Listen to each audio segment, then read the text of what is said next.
달려보겠습니다. 자, 5장은 보통 이제 뭐 일반 성도분들은 모를 수도 있지만 이제 죽음의 족보라고 그래요. 왜냐면 계속 낳고 죽고 이런 식으로 되기 때문에. 근데 이제 그렇게 낳고 죽고 하는 그 족보에서 눈에 확 띄는 사람이 한 사람 있죠. 우리가 잘 알고 있는 에녹입니다. 에녹은 낳고까지는 같은데 죽고가 나오지 않죠. 근데 이 에녹 얘기만 잠깐 하고 6장으로 넘어가도 될 것 같은데요. 에녹이 그 가장 특징적인 게 하나님과 동행했다 하는 거예요. 하나님과 동행했다. 그런데 언제부터 동행했습니까? 에녹이 하나님과 동행하기 시작한 게 언제부터예요? 우리는 그냥 동행했다고만 그냥 알고 있는데 네. 본문을 자세히 보시면 무두셀라를 낳은 후 무두셀라를 몇 살에 낳았어요? 65세에. 그러니까 65세 이전에는 물론 하나님을 몰랐다라고 말할 수는 없지만 여기서 말하는 동행했다라고 하는 수준은 아니었다는 거예요. 그러니까 여기 본문이 자세히 설명하지 않지만 우리가 이제 추론할 수 있는 것은 이제 아담과 하와가 가인을 낳고 아벨을 낳고 그때 제가 말씀드렸잖아요. 가인은 얻었다 그런 뜻인데 아벨은 허무하다 그런 뜻이에요. 그러면 도대체 첫째 아들을 낳고 무슨 일이 있었길래 둘째 아들을 낳으면서 왜 허무하다라고 하는 고백을 하게 되었을까? 본문은 얘기하지 않아요. 그런데 자식의 이름을 지어주는 걸 보니까 뭔가가 있었던 것 같아요. 무언가 인생 무상을 깨닫게 하는 가인이 그렇게 했는지 어쨌는지 모르겠지만 그 아벨의 이름을 지어주는 것을 통해서 우리가 그런 것들을 알게 되는데 노아의 경우도 무드셀라에 대해서는 이제 두 가지 이제 보통 일반적으로 더 많이 알려진 이름 뜻이 있고요. 그 히브리어 이름 뜻도 있는데 일반적으로 알려진 거 혹시 알고 계신 거 있어요? 무드셀라가 무슨 뜻인지 들어보신 적 있으세요?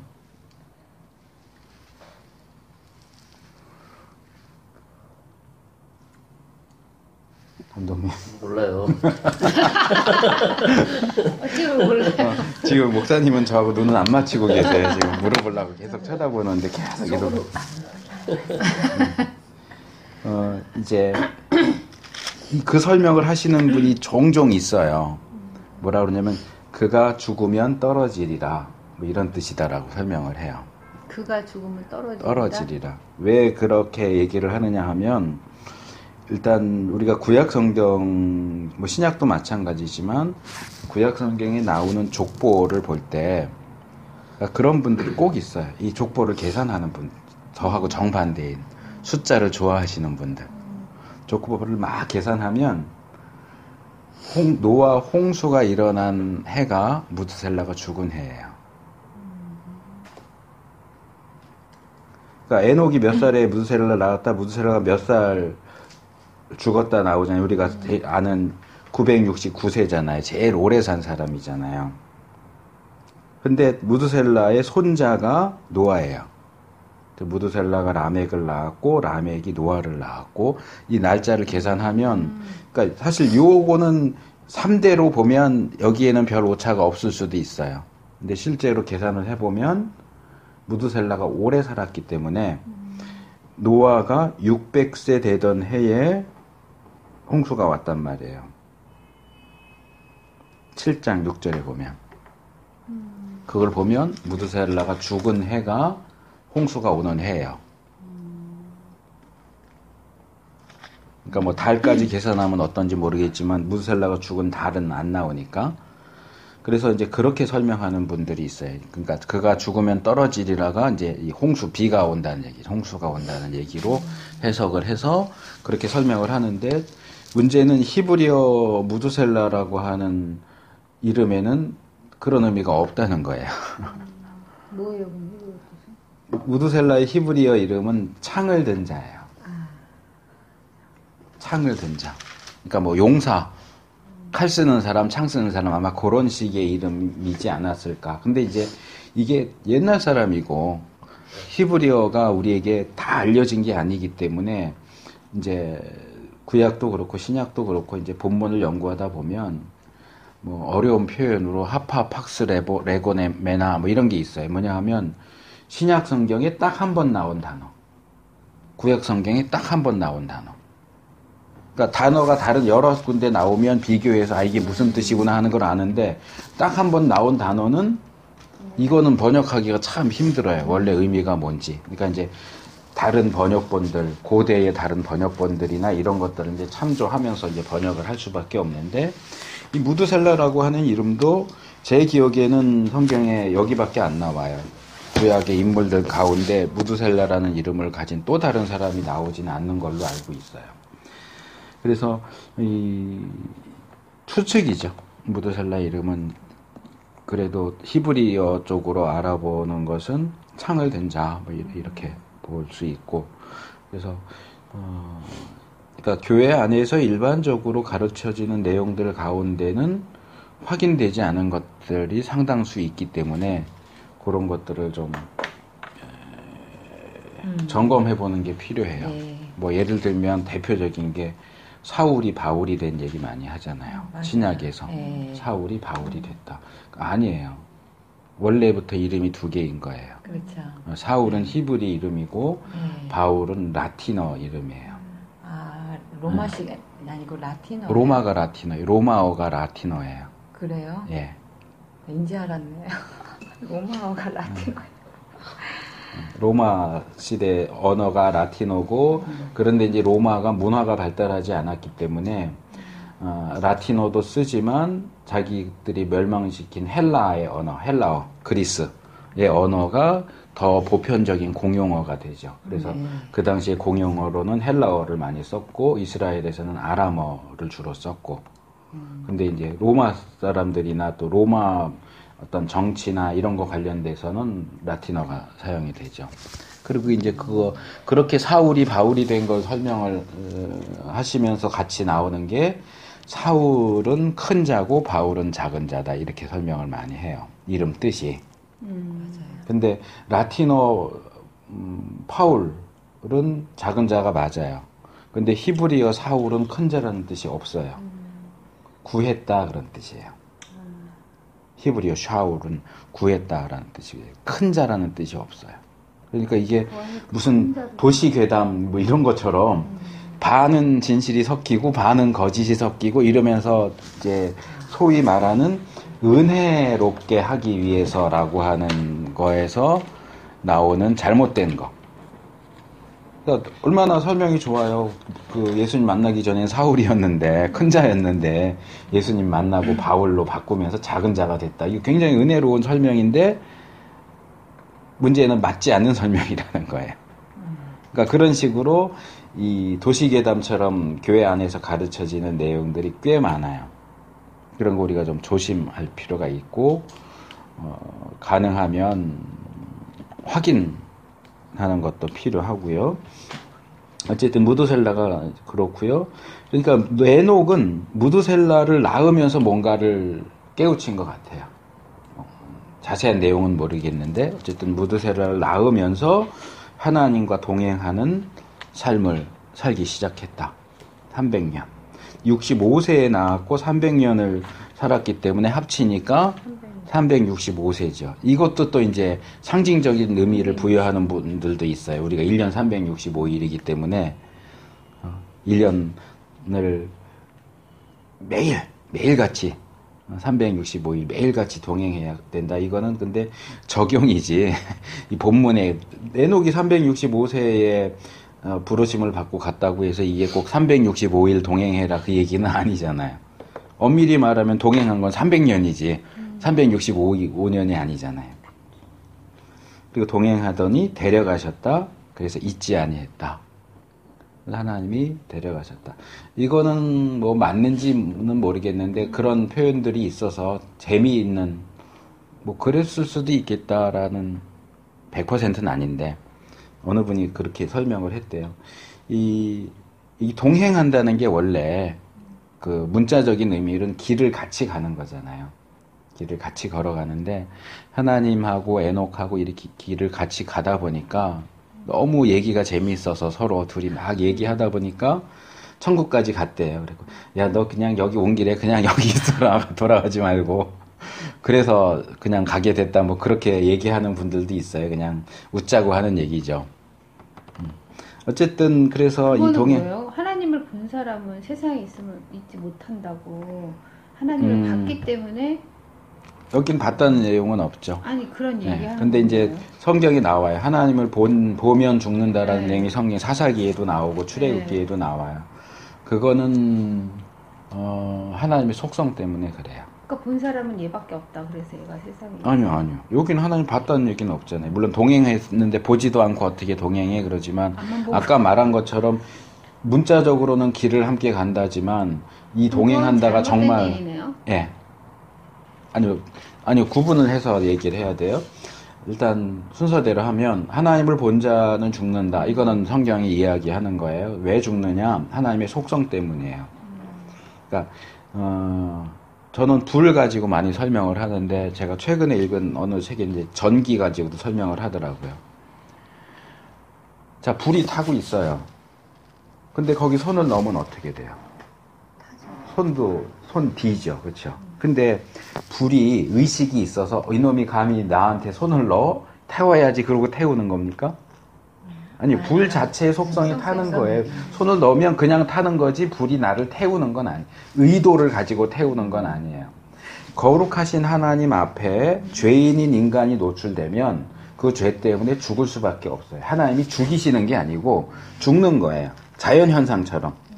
우리가 전기 꼽았는데 선이 노출된데 손 대면 찌지직 하잖아요. 그 전기가 나를 일부러 감히 나를 만져 그러고 지지는 게 아니고 그건 전기의 속성인데 내가 그걸 모르고 만지면 감전되는 것처럼 그건 자연적인 현상이에요. 왜냐하면 하나님은 거룩하신 분이고 인간은 죄인이기 때문에. 그렇기 때문에 이제 성경에 하나님이 이제 뭐 사람의 모습으로 아브라함에게 이제 그런 케이스들을 제외하고 하나님이 영광의 모습으로 나타나는 경우를 쉐키나라고 그래요. 히브리어로 이제 영광이라고 하는 얘기인데 하나님 이 쉐키나 이제 하나님의 영광스러운 모습으로 우리에게 나타나실 때는 항상 동반되는 현상이 있어요. 짙은 구름, 많은 큰 소리. 그래서 변화산에서도 예수님이 변하실 때 제자들이 있었고 모세가 나타나고 엘리야가 나타나고 하는데 어떻게 해요? 구름, 소리 나죠. 그리고 그것을 목격한 사람은 보통 두 가지 중에 하나예요. 잠이 들거나 아니면 기절하거나 죽은 자같이 되었다라고 표현해요. 성경에. 다니엘 같은 경우도 그렇고. 그게 다 뭐냐 하면 이게 이제 하나님이 쉐킨의 영광으로 나타나실 때는 너무나 거룩하고 영광스러운 존재이시기 때문에 그냥 인간 말고 죄인인 인간이 그 앞에 노출되면 불이 저절로 태우듯이 전기가 저절로 감정시키듯이 인간은 죽을 수밖에 없어요. 그래서 짙은 구름은 그 하나님의 영광이 인간에게 영향을 미치는 것을 막아주는 보호 역할이에요. 그리고 인간이 잠이 들거나, 그러니까 어떻게 보면 이해할 수 없죠. 하나님의 영광이 임했는데 어떻게 그 상황에서 잘 수가 있어요. 베드로나 그 제자들 잤다 그러잖아요. 근데 그냥 뭐 졸려서 잔 게 아니고 이것도 또 하나 이중적인 보호막인 거예요. 인간이 잠이 들거나 죽은 것처럼 기절해 있음으로 해서 이 영향으로 죽지 않도록 보호해주는 역할을 하는 거예요. 의식이 없어요. 네. 그러니까 이렇게 하나님이 영광스러운 모습으로 나타나실 때는 구약도 그렇고 신약도 그렇고 대부분 이런 현상이 공통적으로 나타나요. 그러니까 여기에 기본적으로 깔려 있는 게 이 영광스러운 하나님을 본 자는 본 죄인인 인간은 죽을 수밖에 없다. 그러니까 이제 모세가 출애굽기 34장에 보면 이제 하나님의 영광을 보여주십시오라고 할 때도 하나님이 그 말씀을 하시거든요. 내 영광을 보는 자는 죽는 자. 그래서 내가 지나가면서 너는 바위 틈에 들어가 있고 동굴 같은 데 있고 내가 너를 이렇게 덮겠다. 그러니까 이 구름이 하는 역할하고 같은 거예요. 이렇게 덮어주고 지나간 다음에 네가 내 등은 볼 수 있다. 그러니까 그 영광의 여파죠. 남아있는 흔적 같은 걸로 이해를 하시면 돼요. 하나님 얘기시죠? 예수님 얘기. 하나님. 하나님. 뭐 출애굽기니까. 예수님은 인간의 모습으로 오셨으니까 성간이 없죠. 예. 그래서 일단 이 부분 설명을 했고요. 그 다음에 이제 에녹이 하나님과 동행했대라고 하는 것이 물론 이제 여기서 이제 출애굽기 그 시내산 언약 맺는 데서 이 장로들이 산에 올라가서 하나님을 봤다라고 하는 설명이 나오기 때문에 그 부분이 또 조금 풀기 어려운 문제가 되기는 하는데 거기서도 하나님이 허락하에 보호받았기 때문에 죽지 않았다 이렇게 이해를 하시면 될 것 같고요. 지금 에녹이 하나님과 동행했다고 하는 것이 과연 하나님이 늘 영광스러운 모습으로 나타나셔서 마치 아담 하와가 에덴 동산에서 하나님과 거닐듯이 그렇게 동행했겠느냐? 그건 아니라고 생각이 들어요. 그러니까 현대 우리도 하나님과 동행하는 삶을 살아야 되잖아요. 그 얘기가 꼭 하나님이 나에게 영광스러운 모습으로 나타나셔서 내가 봤는데도 안 죽고 그런 얘기라기보다는 그냥 하나님의 뜻에 합한 모습으로 그렇게 살았다 이렇게 이해를 하는 것이 옳습니다.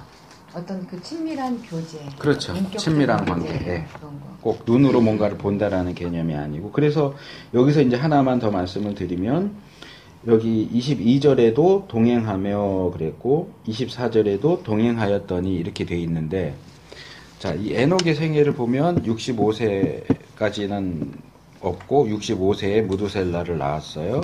그리고 그 이후로 300년 동안 하나님과 동행했어요. 그러면 이때 동행하기 전엔 뭐 어떻게 살았는지가 안 나오고 하나님과 동행하는 기간, 동행이 끝난 다음에 데려가셨다 그러잖아요. 그러면 에녹이 하나님과 동행하면서 뭘 했습니까? 모르죠. 성경에 나와 있잖아요. 자녀를 낳았어요. 예. 우리가 하나님과 동행 그러면 뭔가 대단한 걸 했다고 생각을 하기 때문에 하나님과 동행하면서 뭘 했는지 안 나오잖아. 아니 나오잖아요. 동행하며 자녀를 낳았으며. 여기 나오는데 그러니까, 나도 하는 건데. 네. 근데 이게 이제 우리가 말하자면 의외의 변수인 거죠. 하나님과 동행하는 삶을 300년이나 살았으면 뭔가를 했어야 될 것 같은데 에녹이 하나님과 동행하면서 한 일은 자녀를 낳았으며 밖에 없어요. 이게 뭘 얘기하는 걸까? 자녀를 낳는 것이 하나님과 동행하는 것과 맞먹을 정도로 중요한 일일 수 있다는 거예요. 그러니까 믿는 분들이 특별히 여자분들이 이제 이 여성 해방 운동 뭐 이런 거 하면서 왜 여자들이 가정에 갇혀 있어야 되냐 나와라. 또 그렇게 배워가지고 너의 그 능력을 썩힐 필요가 뭐 있느냐. 그래서 직장을 가진 여성들은 뭔가 조금 자랑스러워하고 전업주부인 사람은 뭔가 부끄러워하고 그렇죠. 하는 그런 현상들이 있는데 거. 그렇지 않다는 거예요. 지금도 안 그래요. 지금 그러니까 집에서 애들 보는 하나님이 여자가 제일 좋아. 하나님이 엄마를 그렇게 만드신 거예요. 여자도 그렇지만 엄마를 그렇게 만드셨기 때문에 여자가 자녀를 낳고 신앙적으로 양육하고 하는 그 일은 그러니까 여자들이 집에서 청소하고 밥하고 설거지하고 하는 이게 도대체 신앙과 무슨 상관이 있어? 이 에녹의 본문을 통해서 우리가 본다면 그것도 충분히 하나님과 동행하는 삶일 수 있어요. 아이를 낳는 거 하나님과 동행하는 삶이고 집안일 하는 거 하나님과 동행하는 삶이고 남자들이 나가서 일하는 것도 하나님과 동행하는 것일 수 있고 여자들이 집에서 집안일 하는 것도 하나님과 동행하는 것일 수 있어요. 어떤 일이냐가 중요한 게 아니에요. 그래서 이제 그것과 관련해서 이제 우리가 많이 들어서 알고 있는 루터가 말한 만인 제사장설이라는 거. 이게 많이 이제 오해되고 있는 건데 모든 사람이 제사장이다라고 하는 주장이죠. 그러니까 이게 이제 오늘날 교회 안에서 성도가 이건 성도도 아니야. 신자도 아니야. 교인이 목사를 향해서 니도 제사장 나도 제사장 뭐가 달라 이런 식으로 지금 남용되고 있는데 루터가 이 얘기를 한 게 아니에요. 루터가 이 만인 제사장설을 얘기하면서 루터 입에서 나온 얘기가 뭐냐 하면 목사만 성직이냐 구두 수선공 이나 목사나 하나님 보실 때 똑같다라고 얘기를 하면서 만인제사장서를 얘기한 거거든요. 근데 이게 오늘날 교회 안에서 조금 신앙이 좋고 그러면 너 신학해. 그럼 꼭 목사가 돼야만 하나님이 기뻐하시는 직업이냐? 뭐 촬영하는 일은 하나님 기뻐하시지 않느냐? 직업에 우리가 이제 일반적인 표현으로 직업에 귀천이 없다라고 하지만 하나님이 인정하시는 직업이 따로 있는 게 아니에요. 물론 죄악된 직업이 있어요. 도둑질, 뭐 매춘 이런 건 하나님 인정하시는 직업이 될 수가 없죠. 그건 죄와 관련된 거니까. 그런 것 이외의 모든 직업은 다 하나님 앞에 똑같다는 거예요.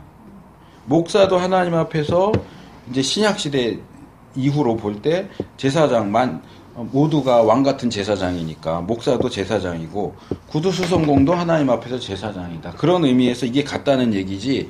교회 안에서 교인이 목사나 나나 뭐가 다르냐, 당신도 만인제사장설 해갖고 얘기하는 그거는 전혀 그렇지가 않아요.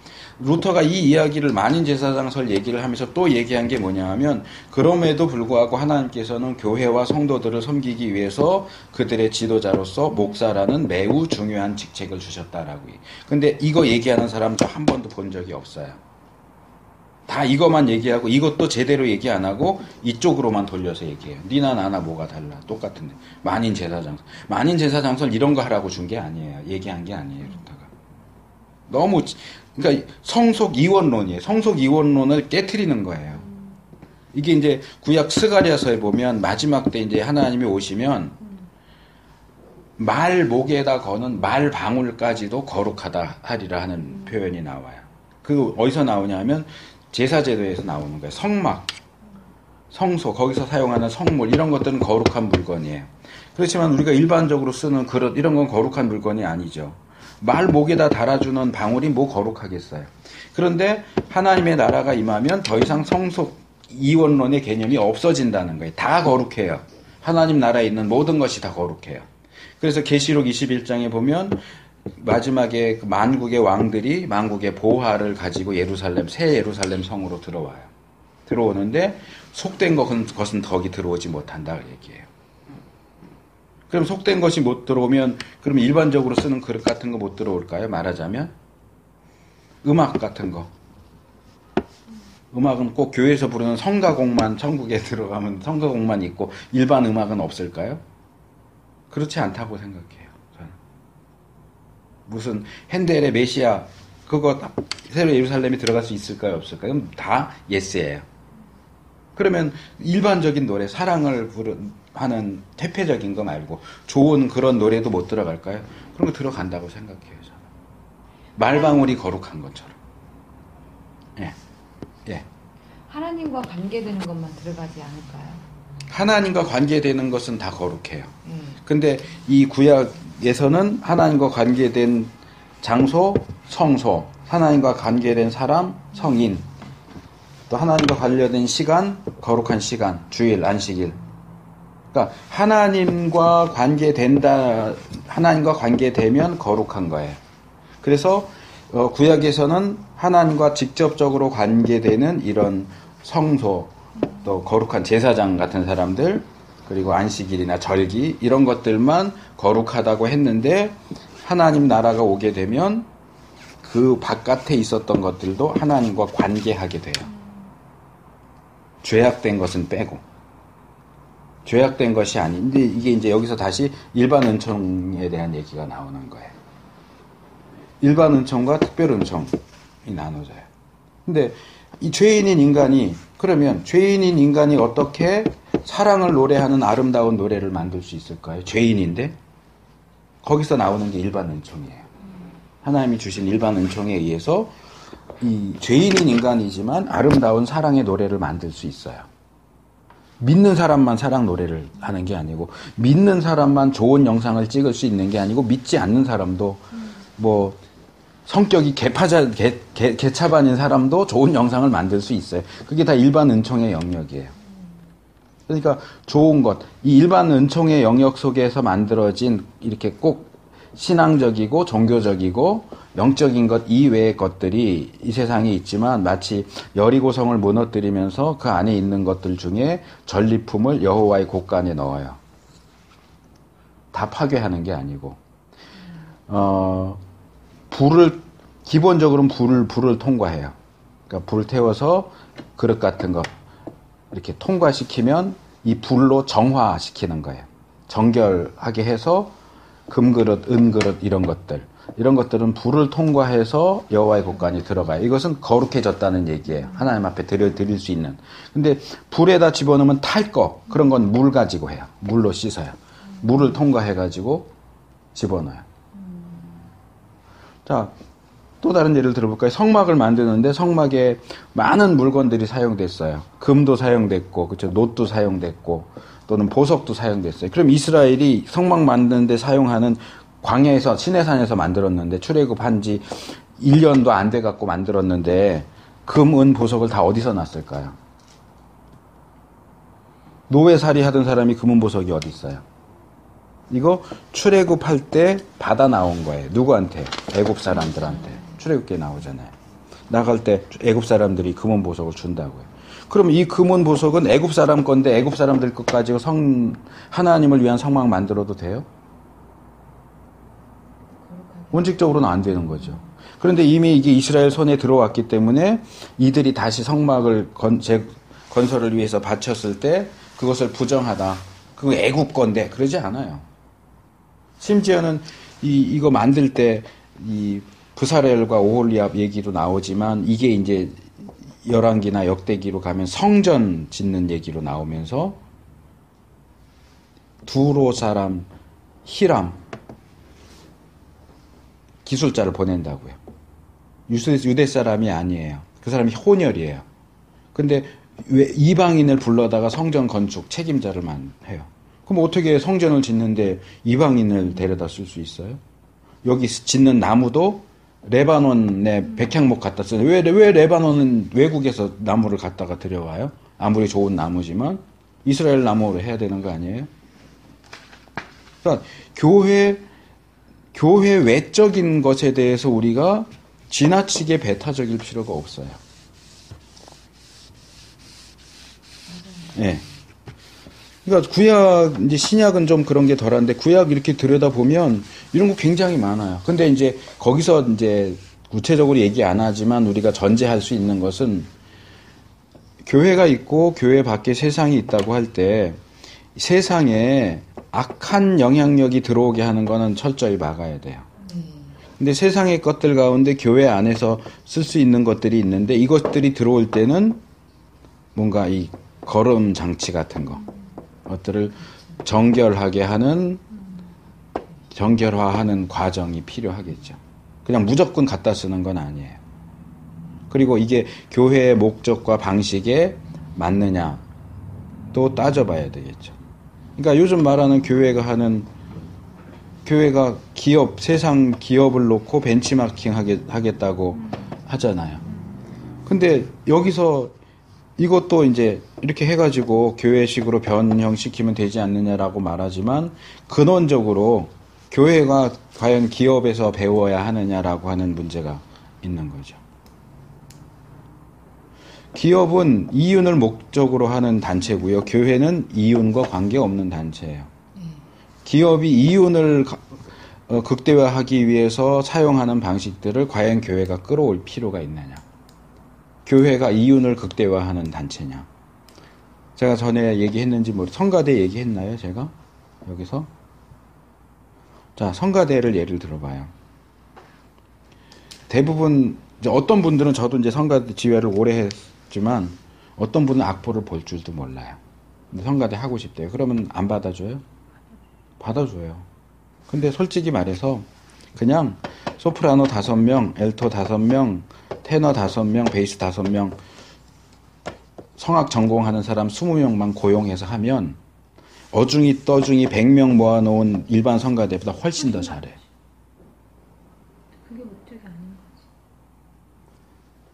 그러니까 이제 제가 그 문제 생기기 전부터 전병훈 목사님 별로 좋아하지 않았던 게 그거예요. 그분이 학부를 연세대 경영학과 나왔거든요. 그분의 생각에는 교회도 세상 기업하고 똑같아요. 경영을 해야 된다는. 교회에 경영이 필요하다는 거는 인정해요. 기본적으로. 왜냐하면 경영이라는 생각 자체가 성경에서 나온 거예요. 이코노미잖아요. 이코노미가 원래 오이코노모스에서 나온 거예요. 헬라어. 오이코스는 집이에요. 노모스는 법이에요. 그냥 말로 설명할게요. 오이코노모, 집을 다스리는 어떤 방법. 거기서 경제, 경영이 나온 거예요. 이코노미가 나온 거예요. 그러니까 경제라는, 경영이라는 개념 자체가 성경적인 개념이에요.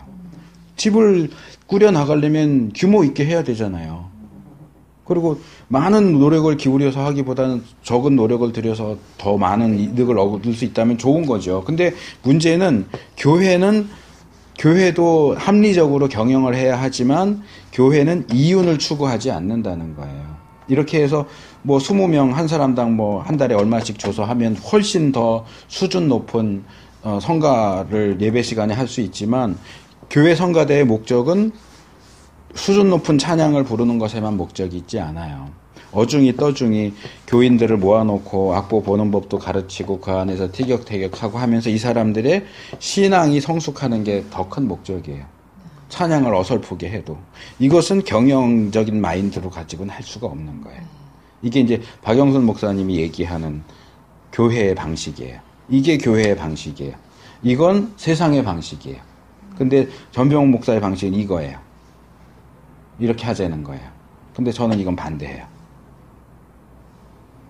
시간이 더 많이 들리고, 시간도 더 많이 들고, 돈도 더 많이 들고 하지만, 이게 더디고 느려도, 말하자면 최대의 비용을 들여서 최소의 이익을 얻더라도 이렇게 해서 성숙을 지향하는, 그게 교회의 방식이지 최소의 비용을 들여서 최대의 효과, 이윤을 내겠다는 세상 기업의 방식은 이건 교회가 벤치마킹해서는 안 되는 영역이에요. 그러니까 우리가 세상의 것을 받아들인다고 할 때에 기본적으로 이제 이 영역을 넘어오려면 불이 됐든 물이 됐든 정결화하는 과정을 필요로 하기는 하지만 무조건 가져온다고 해서 다 정결화가 되는 게 아니고 안 되는 건 파괴하는 거예요.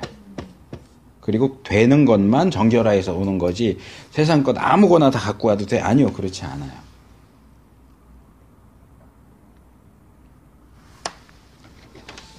자, 왜 여기까지 왔는지 잘 모르겠는데 어쨌든 하나님과의 동행이라고 하는 부분에서는 그런 것들이 있기 때문에 좀 기억하실 필요가 있습니다. 내가 하는 일이 꼭 신앙적이고 신학적이고 교회적인 일이 아니라도 내가 어떻게 내가 나에게 맡겨진 일들을 통해서 하나님께 영광을 돌릴 수 있을까 고민하는 것이 필요하죠. 그리고 이제 노아 얘기가 나옵니다. 노아가 이름이 참 재밌어요. 여기는 이제 안위하리라, 그러니까 위로한다 그런. 근데 이 노아흐, 이제 히브리어로 노아흐라는 이름은 위로한다, 안위한다 이런 의미도 있지만 이게 이제 같은 자음을 가진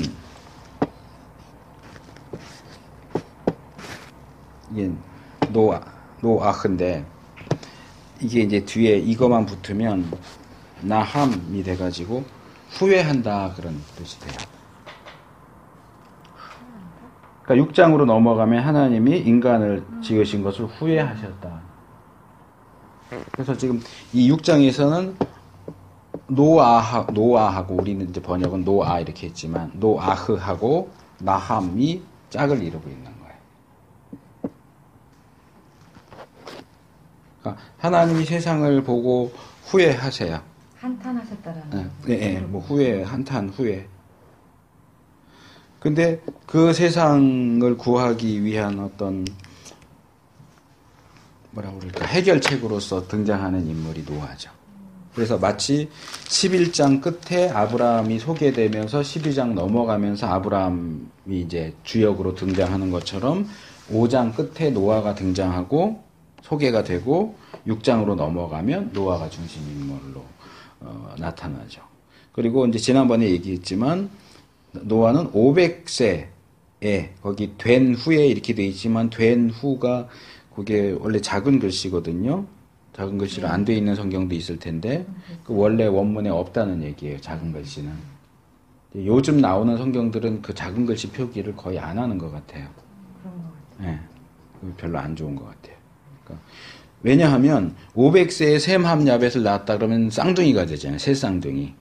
그러니까 500세부터 낳기 시작했다는 의미를 하기 위해서 된 후에라는 표현을 넣은 것 같아요. 근데 어쨌든 500세에 첫 아들을 낳은 거예요.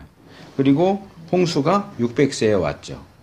그러니까 아까 말한 도시괴담, 노아가 방주를 120년 동안 만들었다는 불가능하단 말이에요. 왜냐하면 이 방주를 만들 때 이미 며느리들도 있었는데 그럼 태어나기 전부터 며느리가 있나요? 그러니까 길게 잡아야, 제가 볼 땐 길게 잡아야 한 80년 그 정도 되지 않을까 생각이 됩니다. 그 다음에 이거 하나님의 아들들에 대한 건 예전에 우리 처음 할 때 질문에서 제가 답을 했었기 때문에 안 다루고 넘어가겠습니다. 자, 인간이 육체가 됐다. 그러니까 영혼이 없는 인간은 육체만 있는 인간이, 인간이 동물들과 다른 거는 영혼이 있다는 점이에요. 육체는 2장에도 나오지만 짐승도 인간도 흙으로 만드시기 때문에 육체적인 건 사실은 비슷해요. 다른 거는 인간에게는 영혼이 있다는 거죠. 근데 결국 이 6장 3절에 육체가 됨이라는 영혼이 죽었다는 얘기일 수 있어요. 그러면 육체가 됨이라는 결국은 인간이 짐승과 다를 바가 없는 존재가 됐다는 거예요. 그래서 여기서 이제 우리가 연결시켜서 생각할 수 있는 게 인간 복제예요. 자, 지금도 얘기한 것처럼 인간은 육체하고 영혼이 함께 있는 존재예요. 그러면 인간의 영혼은 언제 만들어질까요? 신학에서는 두 가지를 얘기해요. 하나는 영혼 유전설이에요. 또 하나는 영혼 창조설이에요.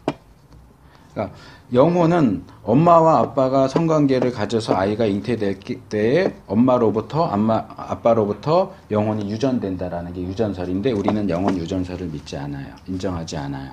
우리는 영혼 창조설을 인정해요. 그래서 엄마와 아빠가 관계를 통해서 아이가 잉태됐을 때 하나님이 그 아이의 영혼을 창조해 주신다. 그러니까 하나님 창조 사역이 지금도 계속되는 거죠. 그러면 이건 하나님이 정해주신 자연적인 질서에 의한 잉태인데 만약에 유전자를 복제해서 복제된 인간이 나올 때 과연 영혼이 같이 복제되겠느냐, 또는 이렇게 복제된 인간에게도 하나님이 영혼을 만들어 주시겠느냐, 안 만들어 준다는 거죠. 왜냐하면 하나님 창조 질서가 어긋나기 때문에. 그러면 영혼이 없는 육체, 그래도 생명은 있을 수 있어요. 그러니까 이제 여기서 그 복제에 대한 문제가 나오는 거예요. 그러면 이 복제에 의해서 만들어진 영혼 없는 육체는 창세기 6장 3절에서 말하는 육체가 됨이라 할 때 그 인간들하고 거의 비슷한 형태가 돼요. 그들이 육체가 됨이라 그게 예. 그거 아니까 생명이 제한적이다 그런 뜻은 아닐까요? 아니요. 그거는 저기 뒤에 나오죠.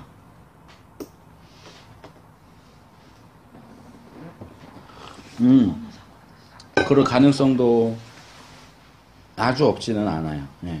근데 이제 여기 이는 이를 어떻게 보느냐에 따라 달라요. 이는. 우리나라 성경은 이렇게 이제 해석을 이렇게 했지만 제가 보는 거는 여기 지금 세 가지 얘기가 나와요. 나의 신이 영원히 사람과 함께 하지 않겠다. 예. 두 번째, 그들이 육체가 되었다. 세 번째, 그들의 날은 120년이 되리라. 이렇게 돼 있거든요. 그러니까 이게 이렇게 되는 거죠. 하나님의 신이 인간과 함께 하지 않는다. 그러니까 첫 번째, 둘째, 그들이 육체가 되었다. 셋째, 120년. 120년을 교수님 수명으로 보시잖아요. 예, 예. 수명으로 보기 때문에 그 생명이 그 제한적이다 그런 뜻으로 볼 수 있잖아요. 아니, 근데 만약에 나의 신이 그들과 함께 하지 않는다, 그러면 그래서 그들이 육체가 된다, 이러면 해석이 돼요. 그리고 수명을 120살로 한다, 이렇게 되는데 원문에는 이는 육체가 됨이라는 육체가 되었기 때문에 내가 나의 신이 그들과 함께 하지 않을 것이다가 돼요. 그러니까 두 번째 항목이 원인이 되는 거예요. 지금 나온 순서는 이건데 논리적인 순서는 이게 1번이에요. 이게 2번이고 이게 3번이에요. 인간이 육체가 되었기 때문에 하나님의 신이 함께하지 않으시고 그들은 육체뿐인 인간은 120살까지밖에 못 산다. 이렇게 되는 거죠. 뭐 첫 번째가 됐든 두 번째가 됐든 아니요. 다르죠. 전체적으로. 이 순서가 되면 왜냐하면 하나님의 신이 인간과 함께 하지 않으면 인간이 영원히 없는 존재가 되기 때문에 육체가 되는 거예요. 나의 신이 함께 하지 않음으로 육체가 되는 거예요. 원인과 결과의 문제예요. 그런데 원인과 결과가 지금 뒤바뀌었단 말이에요. 육체가 됐기 때문에 신이 함께 하지 않아요. 신이 함께 하지 않는 상태가 아닌데도 이미 인간은 육체가 됐어요. 그러니까 요거는 논리적인 순서가 뒤바뀌기 때문에 아니에요. 자, 일단은 쭉 넘어갈게요. 그래서 이 하나님께서 이 육체가 된 인간은 모든 생각과 행동이 다 어때요? 악해요. 5절. 마음의 생각의 모든 계획이 항상 악하다. 이거 구제 가능성이 없는 거예요. 더 이상. 그래서 한탄하셨다. 이 한탄에 대해서는 전에 말씀드렸지만 한 가지만 더 말씀드릴게요. 신인 동형 동성설이라는 게 있어요. 그러니까 신과 인간이 같은 형태, 같은 속성을 가졌다는 이론이에요. 그러니까 하나님은 보이시지 않아요. 신체도 없어요. 근데 마치 하나님이 우리 인간처럼 뭐 손이 있는 것처럼 귀가 있는 것처럼 표현해요. 우리의 이해를 돕기 위한 거예요. 마찬가지로 하나님은 신이기 때문에 인간과 같지 않은데 하나님이 마치 인간처럼 후회를 한다거나 한탄을 한다거나 그런 인간적인 그 특성을 가진 것처럼 묘사하는 방식이 있어요. 그러니까 여기서 이제 하나님이 한탄했다 또는 후회하셨다 그런 걸 보면서 하나님이 어떻게 한탄할 수 있어? 어떻게 근심할 수 있어? 신인데. 근데 이것은 신을 인간인 것처럼 표현하는 방식인 거지 실제로 하나님이 그렇다는 얘기가 아니에요. 그래서 그 나니아 연대기 쓴 C.S. 루이스가 이걸 잘 설명을 해줬어요. 설명이라기보다는 이 신인동형 동성설은 궁여지책이다라고 표현을 하는데 전 참 기가 막힌 아주 멋진 표현. 이거는 하나님과 인간의 차이는 너무 크기 때문에 하나님을 있는 그대로 제시하면 인간은 하나님을 이해할 수가 없어요.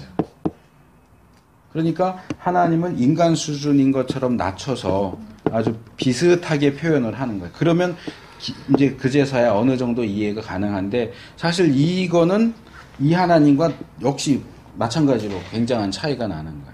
근데 그거라도 하지 않으면 인간은 하나님을 이해할 수 없기 때문에 궁여지책으로 해놓은 건데 우리는 자꾸 성경이 궁여지책으로 제시한 이것과 하나님을 비교하면서 어떻게 하나님이 한탄해? 어떻게 하나님이 근심해?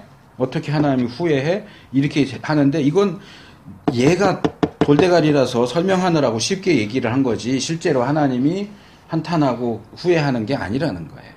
인간의 방식으로 설명을 한 것뿐이지. 그러니까 그렇게 이해를 하시면 되고요. 그래서 여기 보면 하나님의 관심은 어디에 있냐면 인간에게 있어요. 그렇죠? 계속 사람. 5절에 사람의 죄악이 가는 그 마음과 생각이. 사람 지으셨음을 한탄하시고 7절에 사람을 지면에서 쓸어버린다. 그러는데 여기 이제 뭐가 같이 따라붙어요? 부록처럼. 죄도 사람이 짓고 처벌도 사람에게 하는 건데 사람만이 아니고 육축과 기는 것과 새까지 모든 다른 피조물들이 인간 때문에 함께 심판을 받아요. 그것은 우리가 이미 살펴본 것처럼 창세기 3장에 인간이 타락하니까 땅이 저주를 받잖아요. 그러니까 여기도 인간이 타락하니까 이제 피조물, 땅은 이미 저주를 받았고 이제 땅에 있는 피조물까지 다 저주를 받아요. 그래서 로마서 8장에 보면 이 세상에 있는 모든 피조물들이 인간의 구속을 바란다.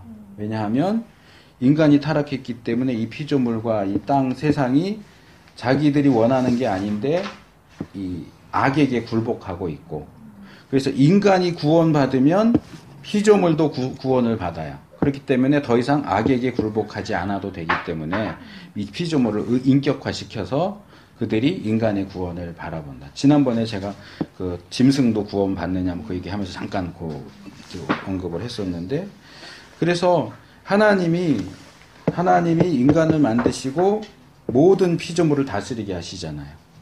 그래서 사람이 이 세상에 말하자면 가장이에요. 가장이 파산하면 가족은 배불리 먹고 살아요? 가족도 같이 파산하는 거예요.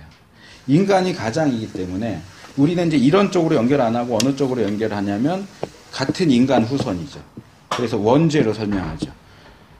아담 하와가 타락했기 때문에 모든 인간이 죄인으로 태어난다 해서 이 한 인간의 타락이 모든 인간의 타락과 죄인됨과 연결시키지만 이건 모든 피조물로도 연결이 되는 거예요. 그래서 인간은 모든 피조물의 머리예요. 그래서 인간이 타락하면 거기에 속한 모든 것들이 함께 벌을 받아요.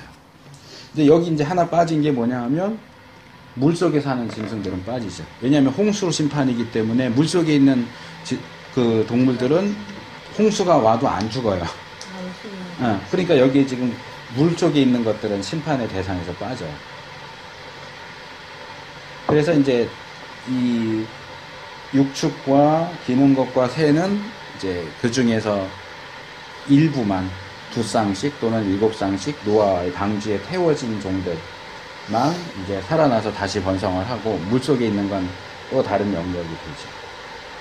여기서 이제 또 하나 중요한 거, 그런 와중에서 하나님께서 인간을 심판하고자 하시면서 인간만이 아니고 이 세상에 존재하는 모든 피조물들을 함께 심판하고자 하시는데, 그러면 어떻게 노아만은 그러한 심판에서 제외될 수 있었겠느냐.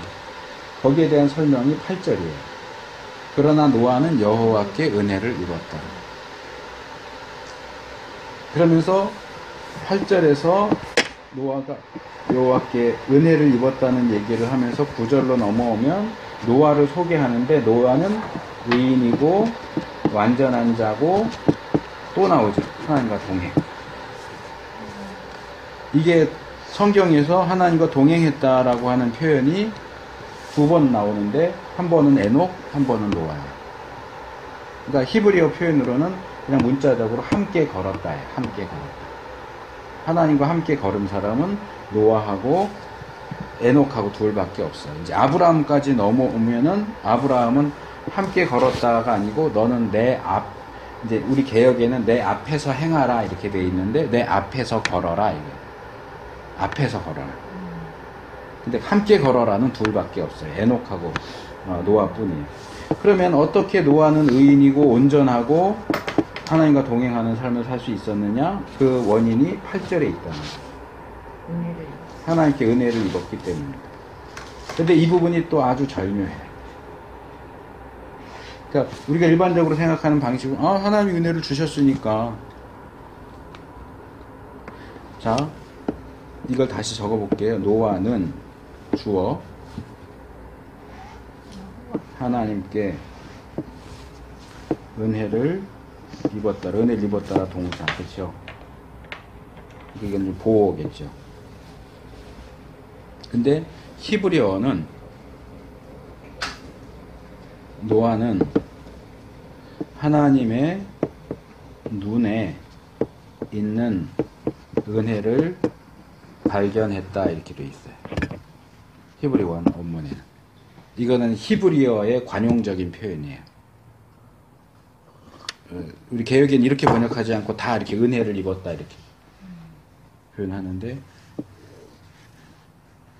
그러니까 여기서 이제 노아는 이라고 주어가 나오지만 우리가 이해하는 것은 하나님께서 노아에게 은혜를 주셨다. 우리가 이해하는 건 그거예요. 하나님이 주어로 이해가 돼요. 사실은 우리 사상에 하나님이 노아에게 은혜를 주시니까 노아가 의인이고 완전하고 동행할 수 있었지. 근데 히브리 원어에는 주어가 하나님이 아니고 노아예요. 노아가 뭔가를 발견했어요. 뭘 발견했냐면 하나님의 눈에 있는 은혜. 이 은혜는 이제 헨이라고 해가지고 히브리어로 헨인데 호의, 사랑 이런 거예요. 그러니까 하나님의 눈에 자기를 보는 하나님의 눈에 호의가 담겨져 있다는 사실을 발견하였어요. 노아가. 그래서 성경에서 눈은 굉장히 중요하고 특별히 눈동자. 눈동자가 뭘까요? 히브리어에서 눈동자는 뭐냐면요, 눈 안에 있는 사람이에요.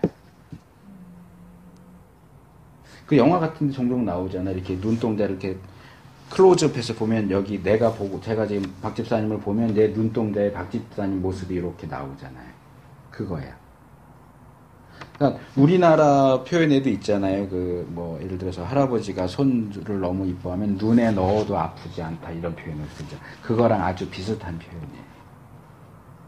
그러니까 하나님이 너를 눈동자 같이 지키신다 그런 표현 성경에 나오죠. 그러니까 눈 안에 있는 하나님의 눈동자 안에 노아가 있는 거예요. 근데 노아를 보는데 에이 저 새끼 이렇게 안 보고 노아를 굉장히 사랑스럽게 보시는 거예요. 그러니까 우리가 사람이 사람을 보면 아, 저 사람이 날 싫어하는구나, 미워하는구나, 좋아하는구나 알잖아요. 그러니까 노아가 이제 이거는 관용적인 표현이니까 실제적으로 생각하지는 마시고요. 아까 나왔던 것처럼 하나님을 보면 죽는데 자, 노아가 하나님의 눈을 보니까 그 눈동자에 내가 있어. 그러니까 하나님의 눈이 자기를 향하고 있는 거야. 그 얘도 하나님을 봐야지 네. 자기 걸 보는 그렇죠. 거지. 예. 근데 이게 육체적인 눈으로 얘기하는 게 아니고 이제 관용적인 표현이라는 걸 염두에 두고, 근데 자기를 바라보는 하나님의 그 눈동자에 호의가 있어, 사랑이 있어. 그러면 이렇게 얘기하는 거죠. 하나님이 나를 사랑하시는 것을 아는 사람이 의롭게 살지 않을 수 있을까? 노아가 의롭게 살 수 있었던 것은 자기에 대한 하나님의 호의를 알기 때문에. 노아가 온전하게, 이런 시대에 온전하게, 그러니까 이 온전과 완전은 달라요. 완전은 객관적으로 100%인 거고, 온전은 주관적인 개념이에요. 그러니까 객관적으로 100%가 아닐 수도 있어요. 그러니까 이건 상대적인 개념이에요. 그 다음에 하나님과 동행. 하나님이 자기를 사랑하는 걸 아니까, 그러니까 이게 결국은 이렇게 뺑뺑이 도는 거예요. 꼬리가 꼬리를 몰고 가는 거예요. 근데 시작은 여기서 시작했다는 거예요. 노아가 하나님께 은혜를 받은 게 아니고 노아가 자기에 대한 하나님의 은혜를 발견하니까 이렇게 살고요. 이렇게 살다 보니까 또 하나님의 은혜를, 더 큰 은혜를 보게 되는 거고, 또 더 그렇게 살게 되고, 또 더 큰 은혜를 보게 되고, 더 의롭게 살게 되고, 이게 계속 뺑뺑이 도는 거예요. 그러니까 우리가 해야 될 기본적인 건 이거예요. 노아가 그랬는데 내가 여호와의 눈에 담겨 있는 나에 대한 사랑을 발견해야 돼요. 근데 교회 오래 다닌 친구들도 이렇게 대화하다 보면 자기 막 상황이 힘들고 어려우면 뭐라 그러면 하나님이 내가 지금 이렇게 어려운 거 아시나 모르겠어요. 하나님이 나를 알기나 하시는지 모르겠어요. 나한테 관심이 있는지 없는지 모르겠어요. 하나님의 눈에서 호의를 발견할 수가 없는 거예요. 신앙이 흔들리죠. 내가 교회를 계속 나올 필요가 있을까? 내가 기도해도 들어주시지도 않는데 기도를 계속 할 필요가 있을까? 그러니까 이 눈이, 이제 제가 진학교에서 강의했더니 그럼 어떻게 하나님의 눈에서 하나님의 호의를 발견할 수 있어요? 아까 말한 것처럼 이 눈은 하나님의 육체적인 눈이 아니에요. 그러니까 이건 우리의 모든 상황 속에서 나에게 말씀하신 하나님을 보고 들을 수 있어야 되는 거예요. 예전에는 이렇게 주일날 성경 공부하고 그러면 처음에 뭐 하면 한 주간 동안 어떻게 지냈는지 나눠보세요. 이런 것부터 시작해요. 그러면 대부분 반응이 할 거 없어요. 똑같아요. 지난주도 똑같고 이번 주도 아침 먹고 회사 가서 퇴근하고 아침 먹고 출근해서 일하고 퇴근하고. 근데 제가 그래요. 똑같은 하루는 하루도 없습니다. 한 번도 없습니다. 내가 아침에 밥 먹은 거 맨날 똑같은 밥 먹어요? 다른 밥 먹잖아. 가는 길에 내 눈앞에 보이는 게 늘 똑같아요? 사람도 다르고. 그래서 제가 예를 든 게 하나 뭐였냐면 그때 강의하러 갈 때 저희 집에서 이렇게 좀 걸어 나가야 신복사거리 나오고 여기서 45번을 타야 동수를 가는 버스가 있어서 이제 여기 걸어가요. 여기 자주 가진 않은데 한 학기 갔으니까. 근데 가는데 어느 날 제 눈앞에 여기에 있는 족발집 간판이 눈에 띄었어요. 우리는 족발에 우리 인생을 걸었습니다. 이렇게 간판을. 다른 때는 이게 안 보였어. 근데 그날따라 걸어가다 이렇게 보는데 이게 보인 거예요. 근데 제가 이걸 보면서 야, 이 사람들은 족발에도 인생을 거는데 우리는 하나님한테 우리 인생을 걸지 않는구나. 일주일에 한 번 가는데 그 주와 다른 주는 똑같지 않아요. 항상 같은 날은 없어요. 우리가 못 보는 거예요. 우리가 무시하고 지나치는 거예요. 하나님은 계속해서 우리에게 신호를 주시는데 우리는 그냥 맨날 그날이 그날이고 같은 날이라고 생각을 하기 때문에 내가 길 가면서 보는 것, 만나는 사람 어떻게 똑같아요? 어떻게 지난주하고 이번주하고 똑같아요? 다르죠. 다 다르죠. 근데 그 다른 속에서 그 다른 상황 속에서 하나님이 우리에게 말씀하시는 것을 우리가 놓치는 거예요. 그 눈을 크게 뜨고 귀를 크게 열고 하나님 뭐라고 나에게 말씀하시는가를 발견해라. 그걸 나누라는 거다. 꼭 뭐 성경 읽다가 말씀 듣다 그거 말고 일상생활 속에서도 얼마든지 하나님이 나를 얼마나 사랑하시고 나에게 얼마나 말씀하고자 하시고 또 얼마나 나를 그 악으로부터 보호해 주시는지 이런 것들을 얼마든지 우리가 볼 수 있는데 우리가 그걸 보려고 하지도 않고 보지도 못하고 귀 닫고 눈 닫고 내가 하고 싶은 얘기만 맨날 떠들어대고 하나님이 말씀하시는 거는 안 듣고. 그 오르티즈 목사님 책 보면 그런 얘기가 나와요. 교회가 있어요. 이 안에 있는 A라는 성도가 있는데 이 사람이 일주일 동안 7일 동안 세상에서 살아요. 근데 예수님이 눈에 보이지 않지만 이 7일 동안의 삶 속에 늘 함께 계셔요. 늘 동행하셔요. 근데 이 사람은 이 7일의 삶을 살면서도 예수님을 못 알아보는 거예요. 한 번도. 자기 혼자 살아. 그래서 토요일 날도 같이 하루 종일 같이 다녔는데 예수님을 모르고 있다가 주일 돼서 교회 와갖고 예수님이 딱 여기 계시니까 예수님 안녕하세요. 일주일 만에 뵙네요. 얼마나 코미디 같은 상황. 매일매일 월요일부터 토요일까지 주님이 늘 계셨는데 이때는 정말 애들 말대로 쌩까고 아는 체도 안 하고 교회 와서야 그때서야 비로소 예수님이 보이는 거예요. 예수님 잘 계셨어요? 예수님이 무슨 박쥐도 아니고 예배당 천당에 매달려서 일주일 동안 맨날 기다려요? 여기 가야만 예수님을 만나요? 예수님 우리가 교회에서 나올 때도 같이 나오셔서 내가 집에 있을 때도 잘 때도 직장에 있을 때도 사람 만날 때도 늘 나와 동행하시는데 이 일주일 동안 나와 동행하시는 예수님은 전혀 새까맣게 모르고 주일 가서 그때서 이제 아는 체. 그러면 여러분이 예수님 같으면 아는 체 하고 싶겠어요? 일주일 동안 또 쫓아다니는데 한 번도 아는 체 안 하다가 주일 되니까 와서 아는 체 하면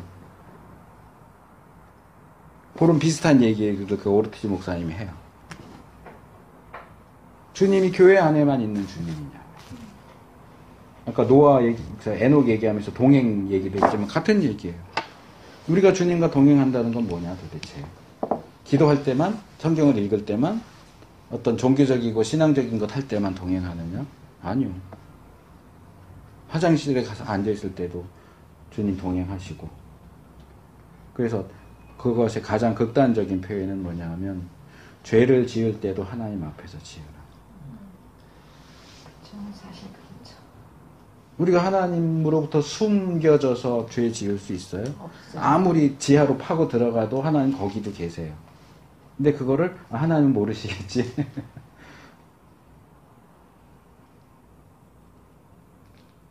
그거를 막 당당하게 그래 뭐 나 죄 짓는데 어쩌라고요. 이런 식으로 하는 얘기가 아니고 하나님 제가 인간이고 연약해서 죄를 짓습니다. 죄송합니다. 안 지을 수 있도록 힘 주세요. 어쨌든 내가 하나님 앞에 있다라는 걸 늘 의식하면서 그렇게 살라는 얘기죠. 근데 노아가 그렇게 살았어요. 그렇게 살 수 있는 원동력은 하나님 눈에 있는 자기를 향한 호의, 은혜예요. 그러니까 은혜를 발견하는 것이, 그러니까 은혜라고 돼 있지만 사실은 해는 호의이고 사랑이거든요. 저는 이 사랑이라고 생각을 해요. 사랑이 우리의 모든 신앙적이고 또 신앙적이지 않은 것까지도 포함해서 우리 모든 삶의 원동력이에요. 특별히 우리 신앙적인 하나님을 대하는 부분에 있어서는 이 하나님이 나에게 주시는 사랑, 내가 하나님께 드려야 하는 사랑, 이게 우리의 모든 신앙적인 활동의 원동력이에요. 시련을, 제가 요즘 교회에서 그 면류관 시리즈 하는데 계속 나오는 거예요, 그게. 하나님을 사랑하는 것이, 복음 전하는 원동력도 하나님에 대한 사랑이에요. 시험을 견디고 참는 원동력도 하나님 사랑이에요. 그게 없으면 우리는 버틸 수가 없어요. 물론 그것도 하나님이 주시는 건데, 그래서 하나님이 우리를 사랑하시는 그 사실을 우리가 발견하는 것이 굉장히 중요하다. 그 다음에 18절 넘어가면 언약. 이제 성경에서 처음으로 언약이라는 단어가 나와요. 그러니까 노아 언약이죠. 노아 언약. 그러니까 이제 이 언약이라고 하면 좀 생소하실 수 있는데 일반적으로 쓰는 계약이에요. 같은 얘기예요. 같은 건데 왜 성경 이제 기독교 안에서는 언약이라고 쓰느냐? 계약은 쌍방적이에요. 일반적인 계약은. 그렇죠? A와 B 사이에 쌍방적인데 언약도 사실은 계약이에요. 그런데 하나님과 인간이라고 할 때 인간은 요만큼이고 하나님은 이만큼이에요. 그래서 쌍방이라기보다는 일방적이에요. 일방적인 계약이에요. 그래서 이런 일방성을 일반적으로 쌍방적인 계약과 차별을 하기 위해서 이 일방성을 강조하기 위해서 계약이라는 단어 대신 언약이라는 단어를 선호해서 쓰는 거예요. 그거는 저기랑도 같아요. 예수님은 하나님의 외아들이잖아요. 근데 교회에서는 외아들보다는 독생자라는 표현을 써요. 근데 외아들도 외아들이고 독생자도 외아들이에요, 사실은. 근데 왜 독생자라는 표현을 쓰느냐, 신학적으로 구분하기 위해서요. 얘는 자기 집에선 외아들이겠지만 나가면 이런 외아들은 수두룩해요. 그런데 예수님이 하나님이 외아들이신 것은 맞지만 예수님 같은 외아들은 밖에 아무도 없어요. 예수님 외에는 예수님 같은 외아들이 없어요.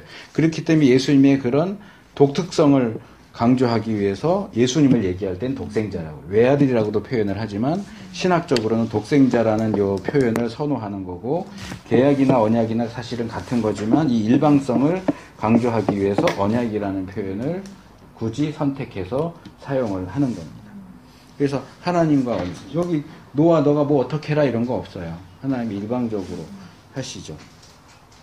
그리고 이 하나님과 노아 사이에 언약이 행해지고 그러다 보니까 아까 말한 것처럼 노아를 머리로 하는 나머지, 그러니까 노아의 가족들, 그 다음에 생물들도 노아 밑에 소속되어서 구원의 은혜를 받는 거죠. 근데 여기서 이제 또 하나 논할 수 있는 게 가족 구원이에요. 노아의 가족은 그러면 자신들의 믿음으로 구원받은 게 아니고 노아의 믿음으로 구원을 받느냐. 꼭 그렇게 말하는 것처럼 보여요, 이 본문은. 그러나 성경이 전체적인 가르침에 의하면 구원은 개인이 받는 거예요. 가족 중에 누구 한 사람이 믿는다고 해서 그의 믿음 때문에 믿지 않는 다른 가족이 함께 구원을 받느냐? 그렇진 않아요. 그래서 이제 저는 이거 알은 지는 한 10년은 됐는데 그동안 모태신앙인데도 그 옛날 분들 기도하실 때 인가기도 많이 얘기하잖아요. 인가기도라는 표현 많이 쓰는데 저는 그래서 이게 인과기도인 줄 알았어요. 인과기도가 아니에요. 원인과 결과를 뭐 하는 기도 그런 건 줄 알았어요. 저게 무슨 소리지 했는데 나중에 알고 보니까 이게 인가귀도예요. 한문. 가족을 이끌어서 도로 돌아오게, 복음으로 오게. 인가귀도. 한문 표현이에요. 그러니까 이게 참 좋은 표현인데, 가족의 한 사람이 믿으면 주 예수를 믿으라 그러면 너와 내 집이 구원을 얻으리라는, 너가 믿으면 안 믿는 다른 가족도 구원받는다, 그게 아니고 이 사람이 인과귀도를 하는 거예요. 이 사람이 믿음으로 믿지 않는 자기 가족들도 예수님 믿는 믿음으로 끌어와서 믿는 가족이 구원을 받는 것이지, 가족 중에 한 사람이 잘 믿는다고, 보통 뭐 우리 엄마가 잘 믿으니까, 엄마가 잘 믿는 거하고 나하고 무슨 상관이에요? 그건 구원과는 상관이 없어요. 그러나 엄마가 믿으니까 가족들에게 신앙적인 영향력을 행사할 수 있겠죠. 그런 의미이지, 이걸 이제 오해해가지고 주 예수를 믿으라 그러면 너와 내 집이 구원 얻으라 그랬는데 왜 우리 가족 구원 못 받아요? 그런 사람들 많아요. 내가 믿었는데. 너가 믿으니까 너는 구원을 받지. 그럼 너는 믿지 않는 너의 가족 속에서 너의 가족을 이끌어서 도로 돌아오도록 하는 역할을 해야 되는데, 그건 안 하면서 그냥 내가 믿으면 자동으로 안 믿는 내 가족도 구원받는 것처럼 생각하는 사람들이 있는데, 그렇지 않다는 거예요. 그러니까 이 노아의 경우도 노아 덕분에 가족들이 구원받는 것처럼 그렇게 묘사가 되어 있기는 하지만 그건 아니에요. 벌도 개인이 지어서 벌 받는 거고, 구원도 개인이 믿어서 구원받는 거예요. 그러나 이제 구약과 신약은 그런 부분에 있어서 공동체성을 강조하기는 하지만 형벌과 구원 모두 다 개인이 하는 겁니다. 그 다음에 7장 600세의 홍수 오고요. 뭐 이 얘기는 그냥 특별히 설명할 필요는 없는데, 하나만 말씀드리면 거기 11절에, 7장 11절에 큰 기품의 샘들이 터지고 하늘의 창들이 열렸다. 이건 이제 제가 그 1장 설명할 때 하늘의 창 그거 다 얘기했죠. 그러니까 그거 그냥 말씀드리고, 16절도 하나 더 말씀드릴게요. 하나님이 그에게 명하신 대로 들어가매 여호와께서 그를 닫아 넣으시니라. 방주의 문을 하나님이 닫으셨어요. 이런 생각 안 하세요? 사람들이 노아가 산에다가 방주 지을 때는 막 비웃다가 비가 오기 시작했어요. 집으로 피했는데 비가 그칠 생각을 안 하네? 점점 차들어오니까 높은 데로 피하고, 피하다 보니까 방주 있는 데까지. 방주는 물에 떠야 되는데 물이 가득 차지 않은 상태에서는 물이 갑자기 차는 게 아니니까, 불어나는 과정 중에서 결국 노아의 방주 있는 데까지 온 사람들이 문 좀 제발 열어줘. 우리 좀 들어가게, 문 좀 열어줘. 그러지 않았을까요? 그러면 노아는 정말 야박하게 니들이 나 방주 지을 때 욕했잖아 이러고 안 열어줬을까요? 아니면 뭘까요? 노아가 야박해서 방주문을 안 열어준 걸까요? 수압 때문에 열 수가 없었겠죠. 일단 수압이 찼다는 얘기는 벌써 문 있는데도 다 잠겼다는 얘기인데, 그 전에 하나님이 닫아버리니까. 그러니까 그 원인을 저는 여기서 찾는 거예요. 하나님이 닫았어요. 노아가 열 수 있는 게 아니에요. 그러니까 요런 비슷한 사건이 뭐냐면 소돔과 고모라예요. 천사 둘이 가죠. 사람들이 와서 막 하는데 어떻게 해요? 천사가 그 사람들의 눈을 어둡게 하고 문을 닫아버려요. 그러니까 문을 찾지를 못해요. 그러니까 이거는 단순히 그냥 문을 닫았다 열었다 하는 일반적인 표현이라기보다는 뭔가 하나님의 초자연적인 역사가 여기. 그러니까 그 홍수 40일 동안 있는 동안, 40일이 아니죠. 제가 숫자는 약해가지고. 홍수가 땅에 40일 있었는지라 17절. 근데 이제 홍수는 안에 40일인데 그 이후에도 이제 물이 다 말라서 내려올 때까지는 더 오래 있는데, 이 방주가 튼튼하게 남아 있을 수 있었던 것은 물론 역청 바르고 한 것도 있지만, 이 닫아 넣으신이라는 뭔가 특별한 의미를 가지는 것 같아요. 하나님이 닫으신 거예요. 그 문이 열리지 않도록. 방주를 보호하신 거죠. 그리고 다른 사람들이 들어올 수 없도록. 왜냐하면 그들은 다 심판받아서 죽도록 정하신 것이니까, 그들이 혹시라도 방주 문 부시고 뭐 들어온다거나 그런 상황이 벌어질 수가 없게 만드시는 거죠. 그리고 재밌는 것은 이렇게 닫아 넣으시니라 하고, 그 다음에 노아가 방주에서 나올 때도요, 어떻게 나와요? 이렇게 나오죠? 아니요, 그렇진 않아요. 그냥 나왔는데 8장 18절. 아니요 8장에 보시면 이제 물은 150일을 창일했다 그랬죠. 7장 마지막 절에. 그러니까 비가 온 건 40일이고 물이 가득 차 있은 기간은 150일. 그 40일을 포함한 150일이고요.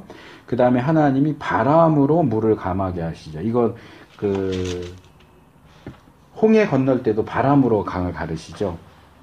바람으로 감하게 하시고 점점 물러가고 뭐 150일 후에 감하고 아라라산에 머물렀고 점점 감하고 봉우리가 보이고 이게 40일, 150일 하고 그냥 나온 게 아니고 계속 땅이 마르고 다른 산들의 봉우리가 보이니까 노아가 40일을 더 지나서 요건 그러니까 150일 이후에 40일을 더 지나서 창을 열고 까마귀를 내보내고 비둘기를 내보내요. 왜요? 물이 감한 여부를 얼마나 감했는지를 보려고 또 일주일 있다가 또 내보내보고 그 다음에 6절에 내보내는 게 나오고 10절에 또 7일을 기다려 또 내보내고 감람 잎사귀를 가져왔어요. 그러니까 물이 있으면 새싹이 날 수가 없잖아요. 그러니까 물이 이제 감한 거예요. 아직 질적질적 하기는 하더라도. 그러면 나갈 수 있는데 또 7일을 기다려서 또 내보내요. 비둘기가 오지 않아요. 아, 이제 비둘기가 정착하고 살만한 상황이 됐구나. 그리고 노아가 나왔어요? 아니요. 땅이 다 마른 걸 알았어요. 그리고 13절에 보니까 방주 뚜껑을 제치고 보니까 물이 거쳤고 땅이 말랐어요. 그래도 안 나와요. 하나님이 나가라 하시니까 비로소 나와요. 이 기다림의 시간이야. 우리 같으면 첫 번째 내보내고 바로 나왔을 수도 있고 두 번째 내보내고 나왔을 수도 있고 근데 들어갈 때도 하나님이 명하시니까 들어가고 나올 때도 하나님이 명하시니까 나와요. 가장 중요한 거. 그러니까 이 방주를 만들 때도 그 표현이 계속 나오죠. 명하신 대로 다 했다고 한 표현이 나오고 성막을 지을 때도 명하신 대로 다 했다고 나오고 사실상 이 방주라고 번역된 이 히브리 단어는요 구약에서 2번밖에 안 나와요. 횟수로는 한 7, 8번 나오는데 두 사건의 경우에만 나와요. 노아의 방주고요. 하나는 성막의 법궤예요. 그 두 개만. 아, 성막의 법궤가 아니고 모세 그 강에다 버릴 때 바구니라고 번역됐는데 그게 같은 단어예요. 네, 그 두 개만 같은 단어예요. 네. 그리고 이 방주를 지을 때 하고 성막을 지을 때 하고 똑같이 반복되는 나오는 게 말씀하신 대로 했다. 말씀하신 대로 했다. 지금 노아가 방주에서 나오는 것도 자기가 할 수 있는 거 아무것도 안 하는 게 아니에요. 할 수 있는 걸 뭐든지 해요. 자꾸 시도하는데 자기가 판단해서 나오질 않고 하나님이 나가라고 허락하실 때까지는 자기 판단에는 나가면 충분할 것 같은 상황에서도 기다려요. 그리고 나가 하니까 나와요. 그리고 나와서 제일 먼저 하는 게 뭐예요? 제사 드리는 거예요.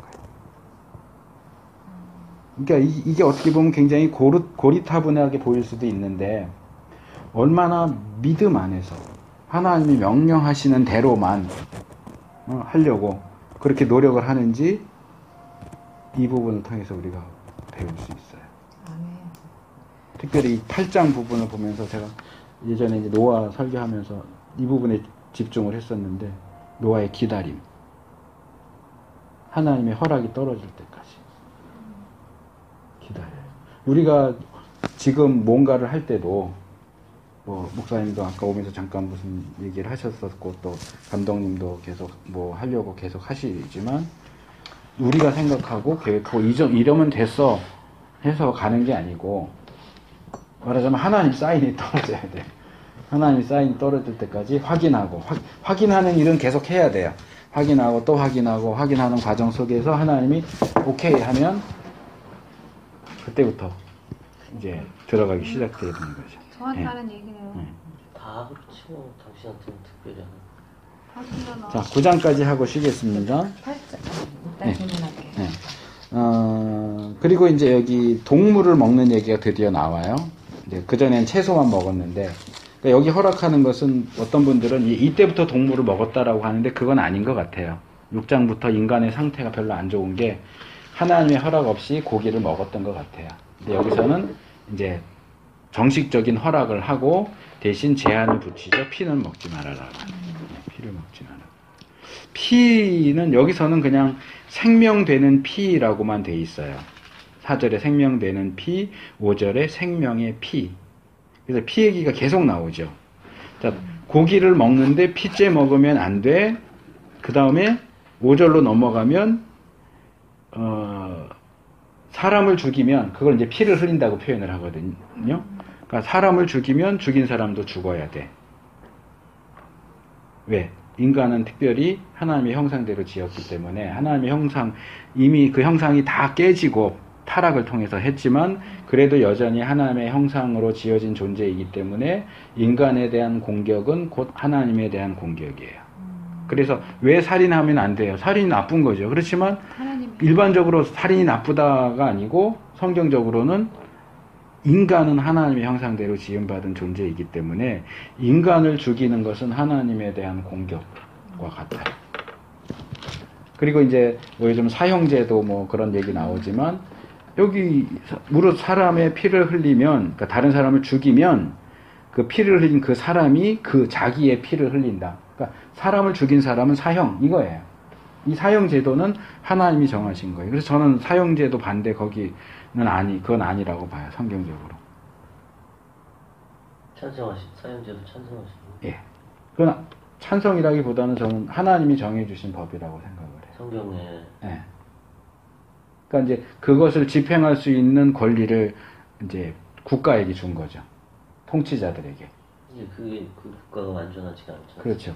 그렇기 때문에 이제 뒤에 모세 율법 같은 데 가면 그 재판관들에 대해서 계속 얘기를 해요. 너희들이 뇌물 받고 허투루 판결하면 안 된다. 정말 너희가 하나님을 대신해서 재판하는 사람들이기 때문에 재판에 있어서는 절대적인 정의, 물론 실수가 있을 수 있겠지만 절대적인 정의, 그런 어떤 뇌물이나 오류나 이런 것들이 없도록 최소한 노력을 해서 올바른 판결을 내릴 것을 계속 강조해요. 그래서 만약에 판결을 잘못해서 죽지 말아야 할 사람이 죽었다 그러면 같은 케이스인 거예요. 그 사람의 피에 대한 책임이 재판관에게 돌려지는 거예요. 너가 대신 너도 죽어야 돼 이렇게 되는 거예요. 그래서 재판관에 대해서는 엄청 많이 강조해요. 그래서 인간에게 오류가 있음에도 불구하고 하나님께서는 세상의 질서를 위해서 그런 사형제도, 재판제도 이런 것들을 주시고 국가제도를 주시는 거예요. 그건 어느 쪽으로 얘기해도 마찬가지죠. 왜 교회 목사를 세워요? 목사도 사람인데 부족한데? 왜 대통령을 세워요? 대통령도 사람인데? 그러면 대통령도 세우지 말아야죠. 목사도 세우면 안 되고. 근데 부족하지만 어쨌든 이 세상의 이것도 이제 일반 은총 중에 하나예요. 질서를 유지하도록 하기 위해서 그런 질서 체계를 만들어 주시는 거예요. 부족한 가운데서도 그래도 어느 정도 질서를 유지할 수 있도록. 하나님이 주신 권위하고도 같은 걸 그렇죠. 할 수 있나요? 예. 일반 은총인데도. 예. 그래서 그 바울이 로마서 12장에서 그 얘기를 하는 거예요. 위에 있는 권위에 굴복해라. 그 권위는 다 하나님으로부터 온 것이다. 박근혜도 마찬가지나. 근데 이제 성경이 그것만 얘기하는 게 아니고 로마서 12장과 함께 계시록 12장을 같이 읽으셔야 돼요. 계시록 12장에는 사탄이 쥐고 흔드는 세상 권세에 대한 얘기가 나와요. 그러니까 말하자면 이제 북한 정권 같은 거죠. 그럼 그런 정권에도 우리가 순종해야 되느냐? 그럴 때 이제 두 가지 견해로 나눠져요. 기독교의 견해는. 하나 이제 칼빈 쪽이 견해인데 기도해라. 그러니까 기본적으로는 순종해라. 근데 순종할 수 없는 그런 명령들이 주어진다면 어떻게 하느냐? 불순종해라. 거부해라. 거부. 그래도 계속 그러면 어떻게 하느냐? 기도해라. 이게 이제 칼빈의 입장이고. 또 하나 이제 그 그리스도인의 저항권에 뭐 사무엘 러더포드라든지 그 프란시스 셰퍼라든지 이런 사람들 입장, 저는 이쪽을 따르는데 순종해라, 불순종해라까지는 같아요. 그 다음에는 정권을 뒤집어 엎어라. 그러니까 이건 저항해라, 싸워라. 왜냐하면 여기 이런 거예요. 하나님이 계시고 아까 하나님, 인간, 피조물 이렇게 했잖아요. 똑같이 하나님, 통치자, 백성 이렇게 돼요. 그러면 권위가 이렇게 내려오니까 이렇게 해서 우리가 순종을 해야 되는 거예요. 근데 이 사람이 자기는 하나님의 권위에 복종하지 않으면서 백성에게 너는 내가 지도자니까 권위에 복종해라고 할 때 이 사람은 이미 지도자로서의 자격이 없다는 거죠. 그렇다면 우리는 이 지도자에게 순종할 이유가 없다. 그럼 우리는 기도하면서 하나님의 뜻을 구하면서 하나님이 세우신 다른 지도자를 세울 수 있다. 이 지도자를 없애고 다른 지도자를 세울 수 있다. 이게 이제 기독교의 저항권을 얘기하는 사람들의 입장이에요. 이제 칼빈 쪽, 우리 쪽은 그래도 안 하면 그냥 기도해요. 하나님이 세운 권세니까 하나님이 처리하시도록 우리는 기도. 이게 이제 뭐 성도들한테 목사에 대해서는 하면 하지 마 이렇게 하는 게 다 여기에서 나오는 거예요. 하나님이 종이니까 하나님이 알아서 하실 거예요. 너희는 그냥 기도만 하고 해 하는 여기 칼빈 쪽 계열인 거예요. 지금 친박계에 있는 크리스찬들도 그런 얘기들이 있거든요. 네. 하나님이 세우신 권이고 이제 그 구파가 이거예요 결국. 인간이 그걸 뒤집을 수 없다. 네. 그러니까 기도하자 그냥. 근데 이런 걸로 따져봤을 땐 지금 이거는 너무 말하자면은 저거잖아. 소극적이고. 소극적인 그렇죠. 거고. 지금 시대가 마지막 되면 거의 저항하고 싸워 이겨야 되는 거죠. 기도는 기본으로 가져가는 거고 행동해야 되는 거잖아요. 그 친박계 개혁하고. 크리스찬들이 얘기가 저 얘기야 지금. 그래서 그 권위를 아무나 세워주는 것도 아니고 세워주신 분이기 때문에. 근데 이제 여기서 실제적인 문제가 있죠. 이 사람을 물리친다고 하면 과연 또 하나님이 권위를 주신 사람이 세워지는 건 맞느냐? 그렇지. 우리가 지지하는 사람이 그렇지. 정말 하나님이 그렇지. 하신 그 사람이 맞느냐? 이 부분에서도 이제 실제적인 문제가 있죠. 그러니까 그러니까 이걸 하더라도 기도하면서 해야 되는 기도하면서 해야 거예요. 되는 거지. 중요한 거. 그러니까 기도는 기본으로 가져가야 예, 되는 예. 거고 저항하고 싸워 이기고. 근데 이제 최종적인 태도가 해야 이제 이렇게 되는 나눠지는 거죠. 그러니까 영국 같은 경우에 이제 뭐 어느 정도 아실 수도 있는데 크로멜 같은 사람이 그 영국 종교계 고 관련해가지고 할 때 한 게 이거죠 결국은. 근데 별로 떡 좋은 평가를 받지는 못해요. 또 그 사람도. 사람은 연약하니까. 요 둘 사이에 어딘가 예, 극우고 극좌고 그 사이에 어딘가 예, 이제 있는 거죠. 어쨌든 권위라고 하는 부분은 그렇게 볼 수 있고요. 그 다음에 무지개는 예, 이게 뉴에이지 무브먼트의 상징도 무지개인데 무지개 이렇게 생겼잖아요. 이게 히브리어로 캐셰트인데 이 캐셰트는 무지개라는 뜻도 있지만 활을 가리키기도 해요. 고대 근동에서는 이 무지개가 활을 상징해요. 무기예요. 활 쏠 때 어떻게 해요? 지금 요 방향이면 어떻게 되는 거죠? 제가 만약에 이렇게 해서 여기다 활을 매겨서 쏘면 누구한테 가죠? 근데 무지개 이렇게 뜨는 거 본 적 있으세요? 왜 이렇게 뜰까요? 무지개가 뭐라고요? 활. 히브리어로 캐세트. 활이에요. 자, 우리가 지금 제가 이렇게 그려서 그런데 활을 쏠 때 어떻게 해요? 자, 이게 둥그렇진 않지만 활이라고 생각을 하면 자, 제가 집사님을 쏘려면 이렇게 쏘겠죠. 아니면 이렇게 쏘겠죠. 아, 이게 둥근 게 표현이 안 되네. 둥근 게. 원래 활은 그냥 이렇게 생겨서 이거를 휘거든요. 예. 줄을 걸어요. 예. 그럼 이제 이렇게 생기게 돼요. 그렇죠. 예. 이게 원래는 이렇게 생긴 거거든요. 여기다 줄을 달아가지고 쏘게끔 돼 있어요. 그러니까 어쨌든 이제 펴 가지고 쏠 때는 이렇게 쏘는데 네. 원래 이게 설명이 안 된다. 쏘세요 그냥. 이게 벽이면 여기다 활을 어떻게 걸까요? 이렇게 걸죠. 그럼 요 모양대로 네. 이렇게 걸어요. 이걸 거꾸로 걸지 않아요. 이렇게 네. 이렇게 거꾸로. 이게 지금 이게 벽이라고 이게 세워졌다고 생각을 해보세요. 벽에 못이 박혔는데 활을 내가 여기다 이제 활을 안 쓴다. 좀 놔두자라고 할 때는 이렇게 건다고요. 이렇게 걸지 않아요. 이건 뭐냐 하면 활을 무지개가 요 모양으로 뜬다는 얘기는 활을 무기로 사용하지 않는다는 거예요. 이게 전쟁이 끝났다는 얘기예요. 인간을 향해서 쏘시는 활이 그러면 하늘에서 이렇게 와야 되잖아요. 그렇죠? 이렇게 쏴야 되는데 이게 이 모양이 아니고 반대 모양이라는 것은 더 이상 활을 사용하지 않는다. 벽에다 걸어놨다. 이꼴 전쟁이 끝났다. 타락한 인간을 물을 가지고 심판하시는 그 심판을 결국 활을 쏘는 것으로 비교해서 얘기한다면 하나님은 더 이상 물을 사용해서 인간을 공격하는 일은 하지 않으신다. 예, 상징이 무지개예요. 이거 교수님 생각이신가요? 아니요, 여기 일반적인 해석이에요. 일반적인 해석이. 네. 고대 근동의 그런 배경 속에서. 그래서 사실상 이 무지개는 누구를 위한 표식이냐, 사인이냐, 우리가 아니고 하나님 자신이에요. 본문을 자세히 보시면. 비가 내리고, 무지개는 비가 내리지 않으면 무지개가 생기질 않잖아요. 자연적인 현상에서.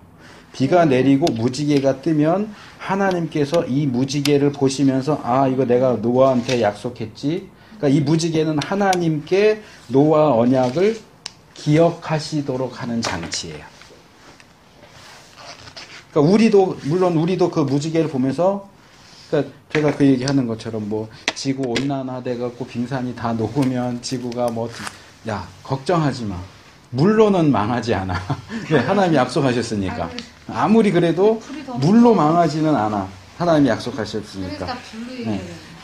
그래서 재밌는 게 이제 불로 얘기도 하지만 이 무지개가 어디에 또 나오느냐 하면 요한계시록에 나와요.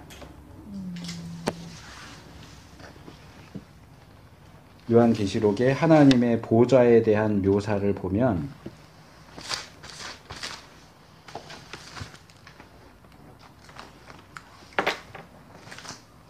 4장 3절 2절 내가 곧 성령에 감동하였더니 보라 하늘에 보좌를 베풀었고 그 보좌 위에 앉으신 이가 있는데 앉으신 이의 모양이 별꽃과 홍보석 같고 또 무지개가 있어 보좌에 둘렀는데 하나님 앉아 계시는 보좌에 세상에도 비가 오면 무지개가 뜨지만 하나님 앉아 계시는 보좌를 무지개가 이렇게 둘러서 있어요. 그러니까 마치 하나님 물로는 심판하시면 안 돼요. 를 늘 연상시키는 것처럼 하나님 보좌 옆에도 무지개가 있어요. 그러니까 이게 하나님이 노아에게 하신 약속을 지키고자 하시는 의지가 얼마나 확고하신가 하는 걸 보여주는 거죠. 그러니까 은혜의 하나님이시고 약속한 것을 지키시는 하나님이 무지개를 통해서 말하자면 자신을 제어하시는 거예요. 심판하고 싶을 때가 한두 번이겠어요? 근데 무지개를 볼 때마다 내가 아직은 안 한다. 물로는 안 한다. 무지개를 좀 참으니까 불이 나나 봐. 집하고 사무실에 무지개 이렇게 포스터를 좀 해놔. 그리고 이제 하나만 더 하고 끝낼게요. 이 노아가 나중에 이제 술 취하잖아요. 그러니까 술에 대한 얘기가 처음 나와요, 여기. 제일 좋아하는. 그러니까 술을 처음 만든 사람이야. 포도주를 처음 만들고 취하고 자다 보니 여기 옷이 그냥 우리처럼 아래 위 이렇게 입는 옷이 아니고 통으로 된 옷이니까 자다가 이렇게 더워서 차면은 그냥 다 벗게 되잖아요. 그러니까 여기서 두 가지를 볼 수 있는데 하나는 우리가 큰 시험을 통과한 사람이 그 후에 작은 시험을 통과하지 못하는 케이스가 참 많다는 거예요. 노아가 그랬고요. 기드온이 그랬고요. 그렇죠? 여리고에서 승리와 아이에서의 패배도 그렇고요. 그래서 그 부분은 이렇게 얘기할 수 있어요. 어제의 승리가 오늘의 승리를 보장해 주지 않는다. 또는 내일의 승리를 보장해 주지 않는다. 내가 어제 이겼다고 해서 오늘도 이길 거고 내일도 이길 거예요? 아니요, 그렇지 않아요. 오늘의 승리는 오늘 승리를 얻어야 되는 거예요. 어제 내가 이겼다고 해서 오늘도 당연히 이기느냐? 아니요, 그렇지 않아요. 어제 큰 거 이겼으니까 오늘 작은 건 간단히 이기지. 아니요, 그렇지 않아요. 매 순간 싸워서 이겨야 되는 거예요. 큰 게 됐든 작은 게 됐든. 그리고 또 하나는 이제 결국 그 가난을 저주하는 내용 나오잖아요. 근데 야곱의 그 기도도 나오고 창세기 끝에 신명기 끝에 모세의 기도도 나오고 그런 것들은 상당히 예언적인 측면이 많은데 그러다 보니까 이 노아의 이것도 이제 그런 예언적인 기도를 보고 특별히 셈, 함, 야벳을 그 백인종, 흑인종, 황인종 이렇게 해가지고 그게 러더포드였나? 그 노예 해방 운동한 사람이요. 그때 전까지만 해도 이 구절이 흑인 노예 제도를 합리화시키는 근거 구절이었거든요. 근데 이게 이제 이 부분을 다시 둘로 나눠서 말하면 첫째는 함 족속이 다 흑인인 게 아니라는 거예요. 그건 전에 말씀드렸던 것 같아요. 예를 들면 가나안 사람들 함족이에요. 이 애굽 사람들 함족이에요. 근데 깜둥이 아니잖아요. 우리가 그냥 깜둥이 흑인 이렇게 해야 되는데 흑인 아니에요. 흑인이 다 함족인 거 아니에요.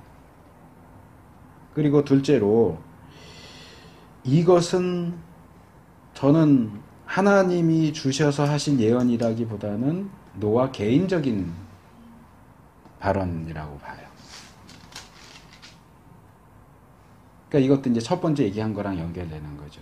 노아라고 해서 그가 하는 행동과 말이 다 하나님 편에서 하는 거냐? 그렇지 않다는 거예요. 지금 벌써 술 취해서 이런 것도 그렇고, 이 저주하는 것도, 좀, 자기가 화나서 그렇게 한 거지, 이게 꼭 하나님의 뜻이냐? 그렇지 않다. 그리고 이것도 이제 교회 계담이죠. 아까 말한 것처럼.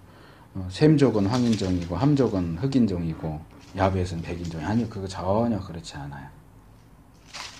아주 잘못된 해석입니다. 자, 일단 여기까지 하고 쉬겠습니다.